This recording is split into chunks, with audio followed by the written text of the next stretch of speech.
Foi. Boa noite, gente. Oi, gente. Essa palavra que eu vou trazer aqui hoje foi bruto, viu? Foi bruto pra mim. E antes de eu começar, eu já queria... Ninguém entrou nos dois aqui, a galera foi entrando, eu vou direcionando pra cá. Mas eu já queria trazer uma reflexão pra esse ano. Pô, esse ano aqui foi hard, cara. Foi hard. Foi assim, ó, eu sou novinho, gente. Sou novinho, mas mesmo sendo novinho, eu não ouvia histórias de pessoas passando por uma situação como a gente passou. Eu não cheguei a ouvir isso. Eu tinha história do meu avô indo pra guerra, essas coisas, beleza.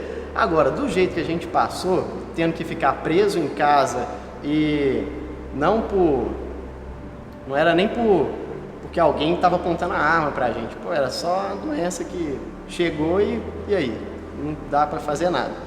E o mercado todo parou, todo mundo parou. Só que nesse processo todo, o que eu mais vivenciei nesse ano inteiro foi mudança na minha vida. O que mais rolou foi mudança interna. Não estou falando de mudanças, relacionamento, mudanças... Não, coisas minhas, coisas internas. Eu lembro que bem no início do ano, estava conversando com a galera, boa noite para quem está chegando aí. Lembro que bem no início do ano a gente estava conversando sobre as nossas perspectivas sobre esse tempo que estava começando. O que poderia acontecer, o que Deus tinha nesse tempo também. E a nossa percepção era só uma. Deus queria a gente no secreto para potencializar algumas coisas e quem aproveitasse, Deus ia cutucar. E o que aconteceu foi justamente isso. A gente viu Deus trazendo coisa para fora e não somente Deus, foi uma mudança global. A gente pega... se a gente pegar alguns dados lá de fora, de pessoas que não tem nada a ver com cristianos, tem nada a ver com Deus, pessoas também correram para esse lugar de transformação. Ou seja, essa transformação não foi algo somente da igreja, não foi algo somente do povo que está com Deus, não, foi algo global. É triste ver que dentro da igreja algumas pessoas também não aproveitaram esse tempo para poder mudar algumas coisas. Mas o que eu quero falar é sobre ciclo de mudanças. Ciclo de mudança. Esse ano, o que eu mais vivi e o que eu mais conectei com pessoas, todo mundo estava vivendo ciclos de mudanças. Ciclo de mudança em várias áreas da vida. E é o seguinte, a gente vai olhar na perspectiva bíblica e na perspectiva histórica. Eu vou tratar dos dois aqui, tanto a parte científica, eu sempre gosto disso, né? Vamos tratar de um pouco de história e vamos falar da parte bíblica também, que também serve como história. Existem vários processos de ciclo de mudança. E não é de hoje que o ser humano sabe disso, não é de hoje que o ser humano já entendeu que a gente passa por ciclo de mudança. A gente comemora ciclos de mudança desde que a gente nasce. O próprio aniversário representa em si um ciclo de mudança. Porque quem foi que estabeleceu data? Data é algo que o ser humano criou para se localizar no tempo, só isso. Porque em tese a gente não tem idade, a gente criou isso, não existe isso. Mas são ciclos de mudança. Chego no aniversário, uma coisa que eu gosto muito é de aniversário. Não pela festa, mas de falar com a pessoa, cara, pensa na sua vida. Porque para mim mais vale o aniversário do que o ano novo. Porque o seu aniversário, cara, é o tempo que você viveu. Pô, o tempo que você viveu, o que você está fazendo da sua vida, o que você está passando com a sua vida, né? E ciclos de mudanças estão na gente, tá no ser humano. E existe uma coisa que é inconsciente. O nosso inconsciente ele também sabe disso. Isso já foi provado pela ciência, olha que maravilha. O inconsciente, ele sabe que a gente passa por mudanças e ele sabe quando é que a gente está para ir para uma mudança, para a gente caminhar para um novo ciclo, para uma nova etapa. Existe um estudo, e esse estudo vem lá da mitologia oriental, cara, tem parte nórdica, tem parte oriental, que vai falar que o ciclo do tempo, ele é constante, ele não é uma linha linear, ele é constante, o tempo ele não tem fim, e vira e mexe, esse ciclo recomeça. E tem um estudo sobre isso, que vai falar justamente sobre o ciclo de Sete, que é tanto usado na Bíblia. Tem outros estudos que vão usar sobre o ciclo de percepção boa noite para quem está entrando aí. E vai falar sobre o nosso corpo e a nossa mente, entendendo disso, mesmo que a gente não entenda, mesmo que a gente não perceba que a gente está mudando, o nosso inconsciente, o nosso corpo assume postura de mudança. E isso vem lá de trás, não é de hoje que as pessoas falavam isso. E quando a gente vai pegar a transformação do corpo mesmo, isso acontece. Pô, a mulher, ela começa, sei lá, a transformar o corpo, quantos anos, gente? Uns 10, 11 anos? Essa é uma transformação assim, né? O homem demora um pouquinho mais, lá para os 12, 13 anos ele começa a achar o bambambam, começa a mudar o corpo ali. Mas tem ciclo de mudança. O corpo da mulher se prepara para isso. Só que antes do corpo se preparar, a mente já estava. E ela, às vezes ela não sabe que ela está se preparando para a mudança. Quando chega perto dos 19, 20, 21 anos, começa a ter outro ciclo de mudança e é automático. Não é só cultural. Não é só porque o lugar que a gente vive, depois dos 18 anos você é maior de idade, ou nos Estados Unidos, depois dos 21 você é maior de idade. Não, não é isso. O corpo ele já sente essas mudanças. A mente ela já se prepara para essas mudanças. Logo depois tem outra mudança perto dos 30, 35 anos. Depois tem outro ciclo. E isso vem lá de trás. A galera antiga falava sobre esses ciclos de mudança. E ciclos de mudança são presentes tanto na nossa vida como um todo, como em pequenos momentos do nosso dia a dia. Em pequenas etapas, pequenas coisas que a gente faz, que a gente vive. E para cada ciclo de mudança, existe coisas específicas que precisam ser mudadas. Não tem como a gente avançar para uma nova etapa e a gente vai pensar aqui como se fosse uma troca de pele. Não tem como a gente chegar num novo lugar, não tem como a gente entrar num novo tempo para a nossa vida se a gente não trocar de pele.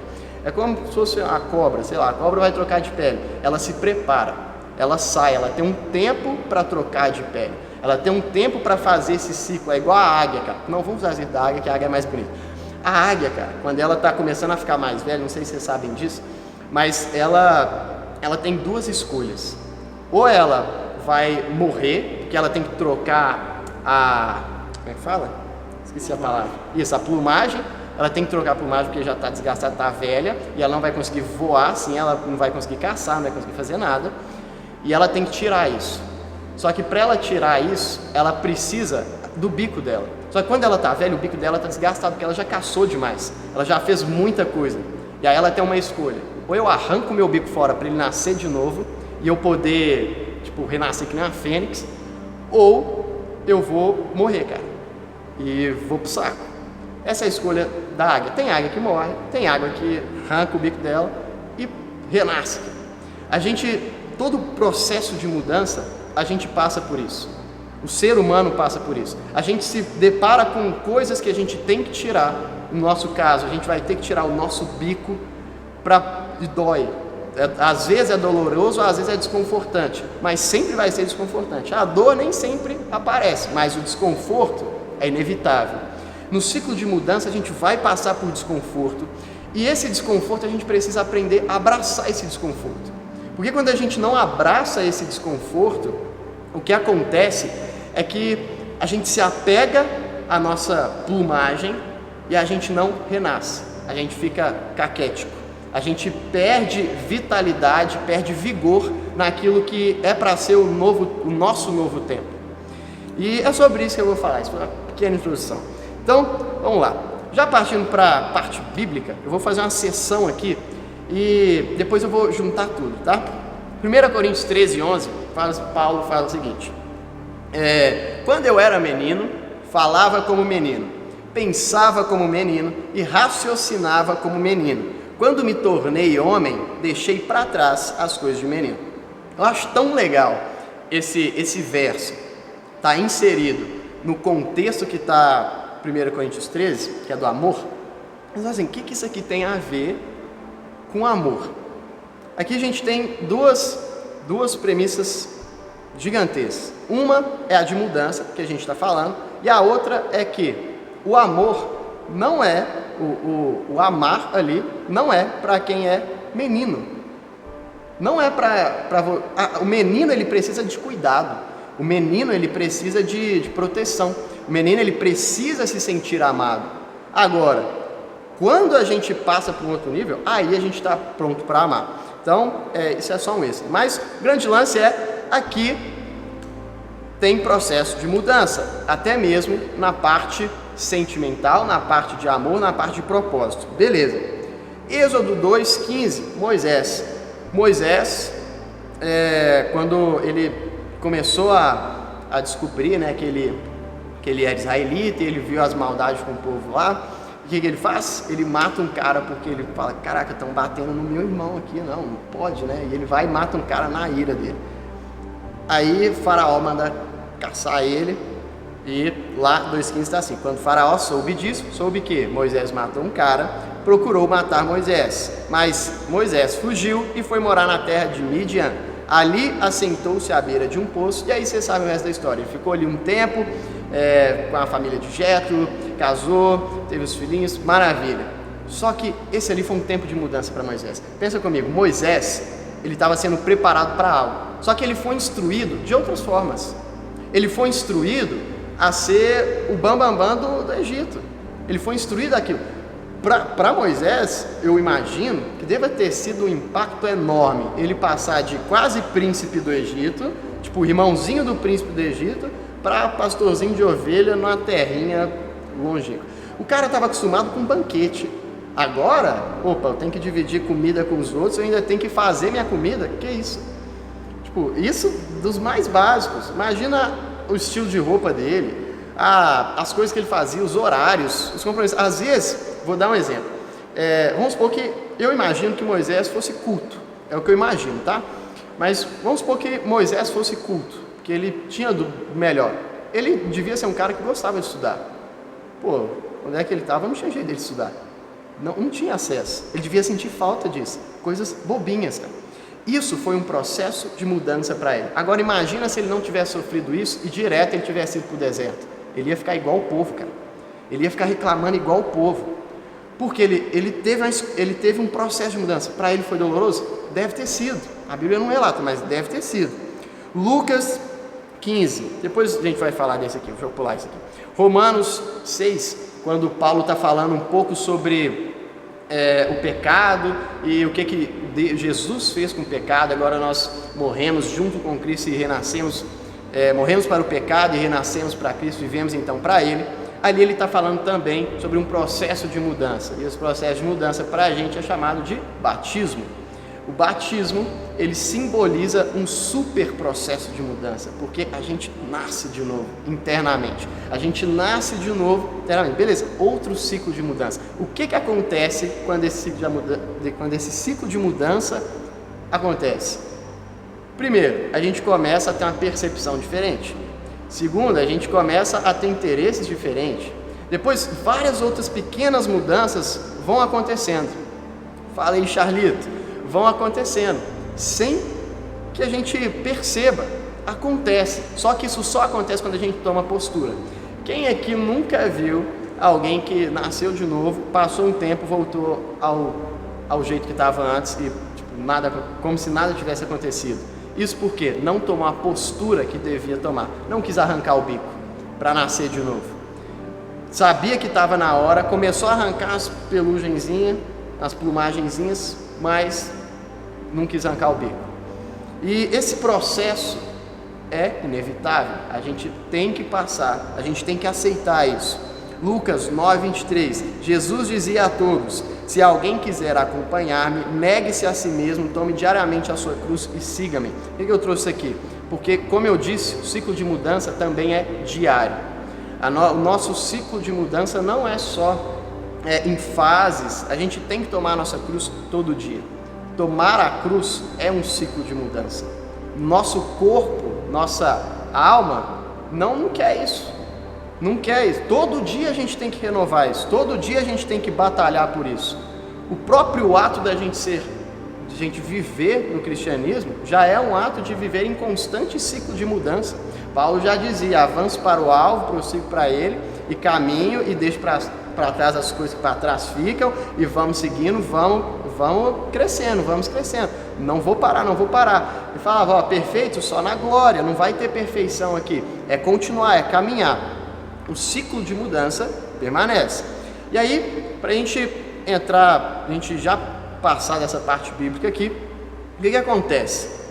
No ciclo de mudança, eu vou trabalhar duas situações aqui para eu começar a falar de fato sobre como que é o ciclo de mudança para a gente.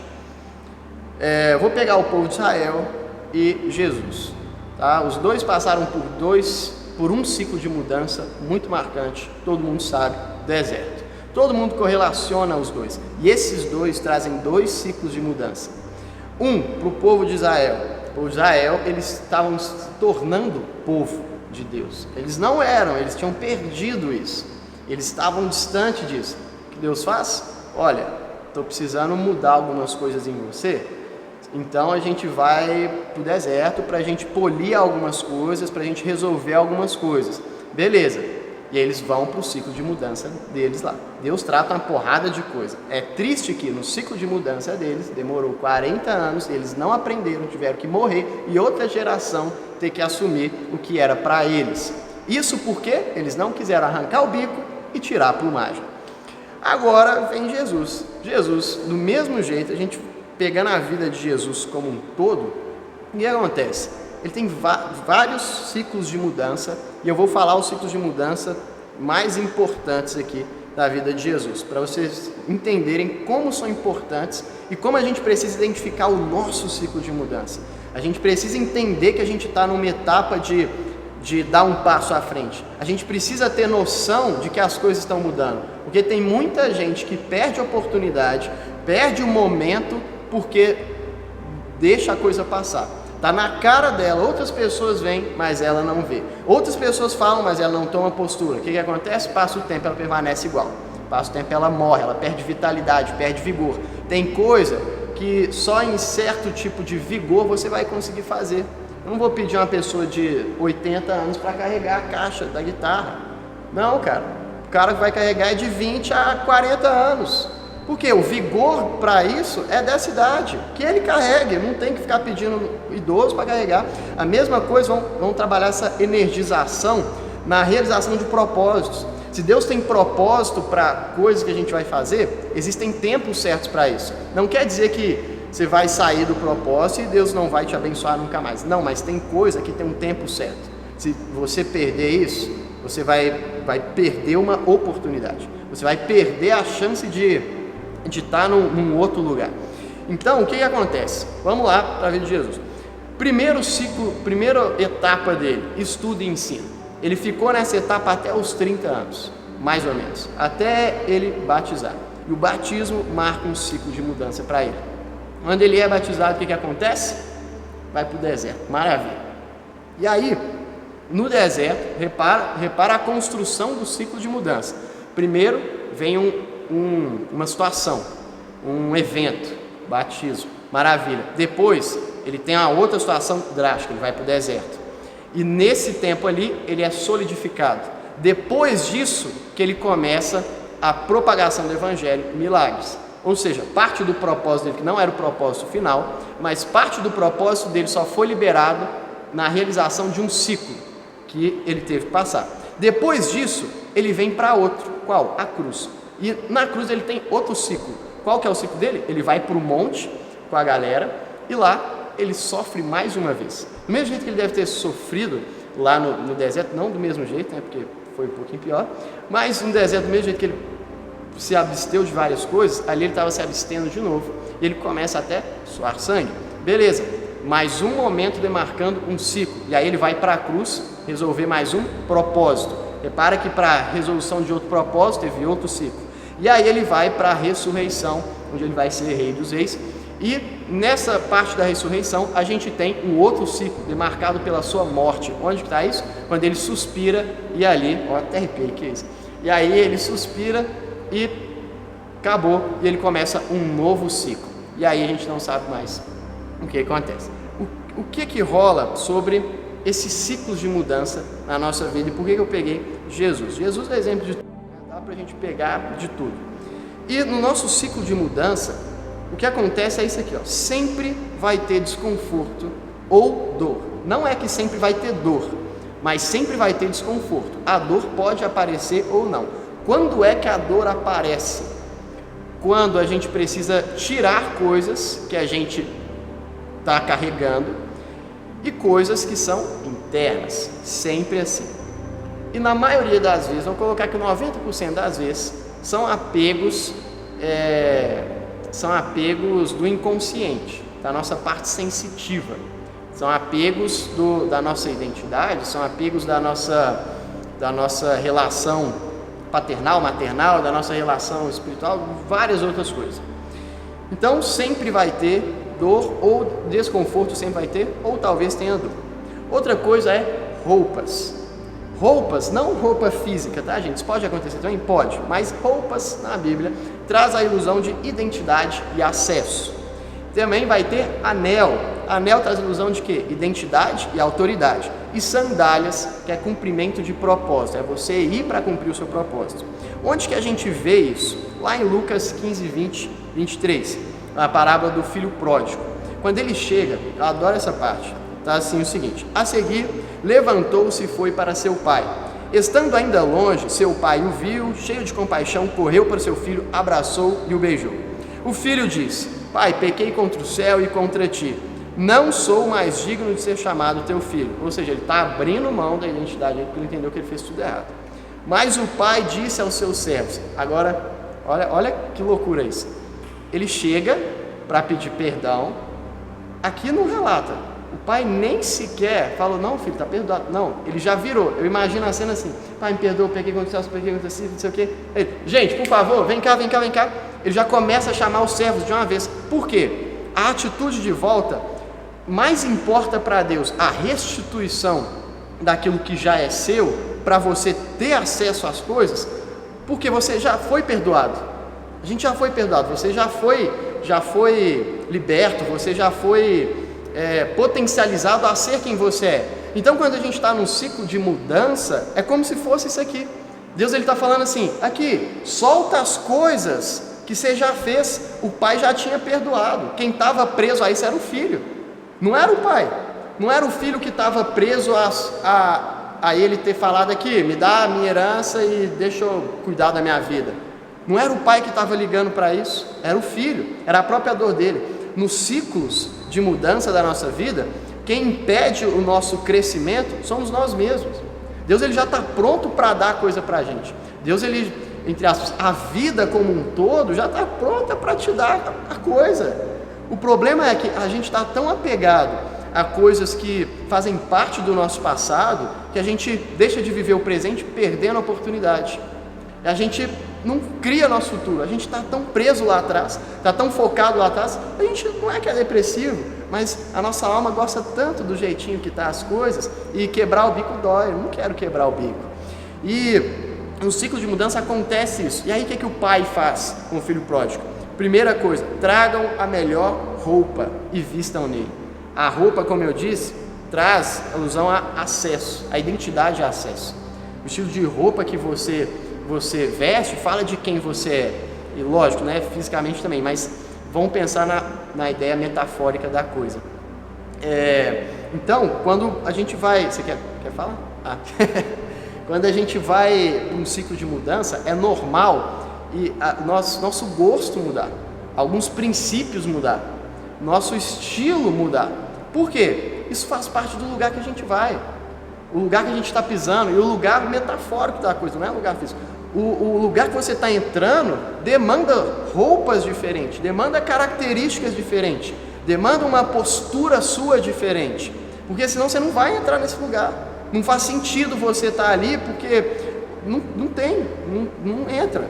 Então a primeira coisa, roupa. Para você entrar na minha casa, filho, muda suas roupas, porque você não vai entrar sujo de porco aqui não. Segunda coisa que ele faz, coloquem um anel em seu dedo. Anel vai falar sobre autoridade e também sobre a identidade. Repara que a identidade tem dois aspectos aqui: identidade de acesso, identidade de autoridade. Vou falar dos dois aqui. O que acontece? Vamos pensar numa casa, um palácio, né? Pensa no palácio, aí tem dois guardas na porta do quarto do rei, né? Cara, só pela roupa já dá para você saber quem é príncipe que vai poder entrar e quem não é convidado e não vai poder. Mesmo que você seja um novo guardinha, né? Vamos pensar na época medieval, mesmo se fosse um novo guardinha, cara, não vai rolar. A mesma coisa, vamos trazer mais para os dias a dias, você vai para sei lá, um evento de gala. Você vai para um evento chiquérrimo, cara. Só nego cabuloso. Você não vai lá, homens, você não vai lá de shortinho, chinelo e uma regata, cara. Você não vai nem entrar. Não vai, cara. Não vai entrar. Por quê? Acesso às suas vestimentas, a sua identidade ali sendo transparecida, vai te liberar acesso. A mulher, ela não vai com um shortinho aqui e com a roupa cavada até aqui. Não vai, cara. Talvez um vestido, eu nem consigo pensar numa calça para a mulher. Talvez uma saia e um outro negócio dela que eu não entendo muito bem, mas sei lá, a roupa vai liberar acesso. Não adianta a pessoa chegar lá, não, mas eu tenho meu nome. Não vai, cara, não vai entrar. A outra coisa é autoridade. O estilo do anel, né, no caso, aí a gente vai para antigamente, o que acontecia? Tinha selo, o selo era pelo anel. Então quando a galera ia, sei lá, fazer um mandato, fazer algum documento e tal, alguma carta, algo que era muito importante, o que tinha lá? Anelzinho. Tava lá a marca do anel do rei, tava lá a marca do anel da autoridade, porque se não tivesse a assinatura do anel, cara, não vai rolar. Senão isso aqui não vem de lá, não vai adiantar. Então, essas coisas Deus já quer entregar pra gente. Todo ciclo de mudança vem com isso. E a outra coisa é a sandália. Sandálias simbolizam o quê? A ideia de você ir rumo ao seu propósito. Ou seja, os ciclos de mudança, além de te darem acesso à autoridade, eles te liberam para você viver aquilo que Deus tem para esse tempo seu. Te liberam para você poder voar que nem a águiazinha. Pô, se você não quebrar seu bico, não trocar as coisas, não vai adiantar você bater a asinha, você vai cair, vai morrer, cara. Não vai adiantar. Então, sobre os ciclos de mudança, que eu queria trazer é isso. E uma última coisa, já falei isso aqui várias vezes. Na Bíblia, lá quando fala, nós somos eleitos de Deus. Ser eleito é se comportar antes da coisa acontecer. É você tomar forma daquilo que Deus já falou para você, daquilo que você quer ser, daquilo que você está se tornando, antes da coisa se tornar. Isso faz parte do ciclo. Entender do ciclo, você entender que você precisa ser eleito e que tem coisas que só vão ser liberadas por você em ciclos de mudança, é maravilhoso.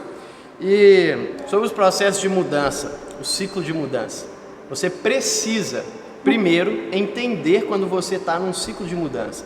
Eu te dei o que acontece aqui, então abre o olho para a sua vida. Segunda coisa, você precisa abraçar o ciclo de mudança. Se você não abraçar o ciclo de mudança passa, o tempo passa. Por que a gente não gosta de um ciclo de mudança? Porque causa desconforto. Às vezes é doloroso internamente. Então, o que você tem que fazer? Pratique um pouquinho de desapego. Pratique o desapego às coisas, às suas sensações. Pratique o desapego às suas memórias, a coisas que você viveu, experiências passadas. Por quê? Quando o ciclo de mudança vem, é para você entrar num novo tempo. Lembra que um novo tempo demanda novas sensações, novos princípios, novos comportamentos. Não quer dizer que tudo vai mudar, mas algumas coisas vão mudar. E se você não se desapegar, você não vai mudar, você vai viver em conflito. Então, é isso que eu tinha para vocês. Pessoal, boa noite aí. Estou invadindo aqui a live do Dani, né, do Disruptivos aí, para primeiramente agradecer a presença de todo mundo aí que nos acompanhou nesse fim de jornada, né, igual o Dani pregou aqui sobre os novos ciclos. Aqui um ciclo se encerra hoje, desse ano do Disruptivos. Ano que vem tem muita novidade para a gente aqui. Ano que vem vai ser um ano assim de cumprimento das promessas. E eu quero te convidar para, a partir do ano que vem, a primeira ou segunda semana, a gente vai avisar no nosso Instagram. A gente vai voltar novamente com as lives aqui, tá? Então, que você está acompanhando hoje, as pessoas que não estão acompanhando vão ver esse vídeo posteriormente. Participe conosco de forma online aqui no Disruptivo, no nosso Instagram do Disruptivos, no ano que vem. Então, assim, eu quero agradecer a todos vocês. desejar que Deus abençoe a vida de cada um das pessoas que nos acompanharam. E esse ano a gente, enfim, está encerrando com os nossos encontros tanto pessoais e quanto online aqui no Instagram, tá bom? Então até ano que vem, que Deus abençoe vocês. Agora a gente vai continuar o nosso bate-papo aqui de forma online, de forma presencial. Então você que mora aqui na região de Belo Horizonte, região metropolitana, venha participar conosco de forma presencial, porque a palavra foi dada. Agora vem a parte mais legal, que é o nosso debate aqui, os testemunhos, né? E a gente complementa a palavra aqui com a comunhão das pessoas que estão aqui online. Beleza? Quero agradecer a presença de todo mundo. O Daniel vai dar a última palavra.